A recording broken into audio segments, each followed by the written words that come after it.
सांगावावर आपण पाहतोय पिंपरी चिंचवड मधील महत्त्वाच्या बातम्यांचे हायलाइट्स।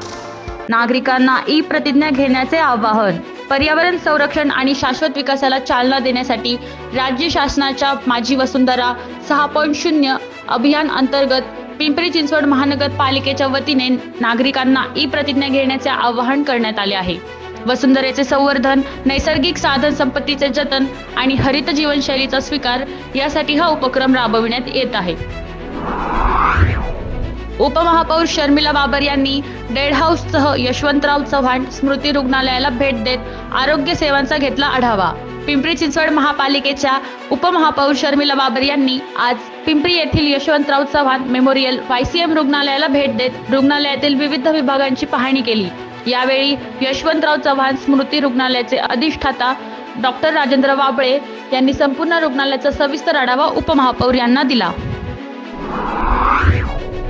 पशुवैद्यकीय तक्रारींच्या निवारणासाठी पिंपरी चिंचवड महानगरपालिकेचा मोठा निर्णय।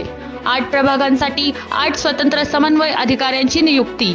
नागरिकांच्या तक्रारींवर तात्काळ होणार कार्यवाही। पिंपरी चिंचवड शहरातील नागरिकांच्या पशुवैद्यकीय विभागाशी संबंधित तक्रारींचे अधिक वेगाने आणि प्रभावीपणे निवारण करण्यासाठी पिंपरी चिंचवड महानगरपालिकेने महत्त्वपूर्ण निर्णय घेतला आहे।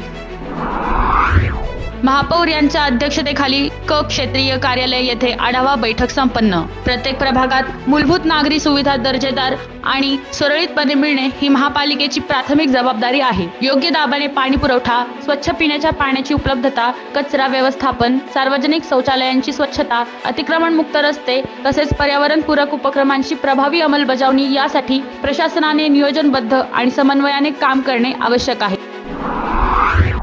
पिंपरी चिंचवड महानगरपालिकेची स्थायी समिती बैठकीत विविध विषयांना मान्यता।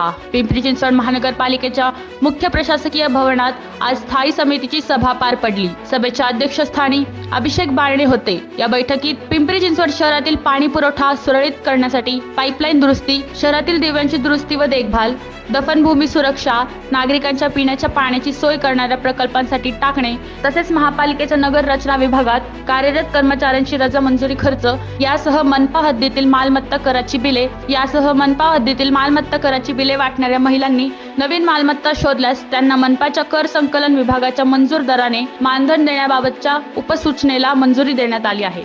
या होत्या आजच्या पिंपरी चिंचवड मधील महत्त्वाच्या बातम्यांचे हायलाइट्स। अशा विविध घडामोडी जाणून घेण्यासाठी सबस्क्राइब करा सांगावा, पाहत रहा सांगावा।